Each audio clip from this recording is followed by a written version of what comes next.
Hello guys welcome to my new blog. तो एबे मु आम घरे देखु आम घरे सब जगन्नाथ वीडियो लगी रही है देखु आला डांगू। तो hello guys welcome to my blog. सुबह 10:30 आज आम आज घर को देखा आम सब लगी जगन्नाथ मंदिर टीवी आम पुआ देखुची ये आमर डेली सब देखला है फोन किसी काम धंदा नहीं। शिबू कहीदेलु कह हाय जोर एमती हाय। तो केमती अछ जोर कह देख केमती अछ। ये ना या 2 वर्ष होती कथा भलसे कही पारनी देखु मु भी टिकी पिला देखुची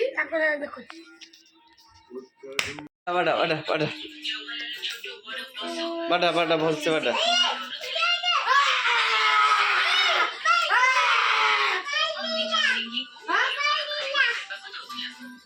बाटा बाटा बाटा कौन ला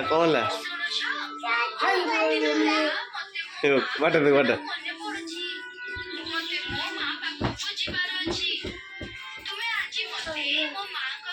गाइज एबे संध्या हो गलानी।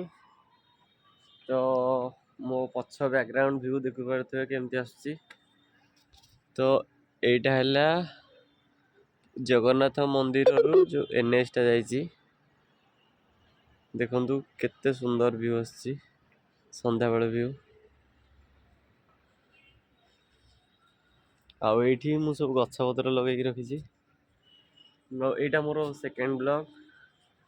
तो आई होप आज ब्लॉग आपण मानक पसंद आसथो। आ जदि पसंद आसथो लाइक करेंगे। गाइस एटा देखि पारथि एटा हमर धूपवाड़ी मशीन जोटा कि देखंतु एटा है कंचामाल। तो ए भलिया कंचामाल लेके एमपी सब बाहर। तो याकू सुखी साइला परे एगुड़ाक सब एमती किसी कि बस्तार लोड कराए दि जाए। तो यहीटा आज थिला मोर आज गोटे दिन ब्लॉग। तो आई होप जदि ए ब्लॉग आपको पसंद लगुच लाइक कर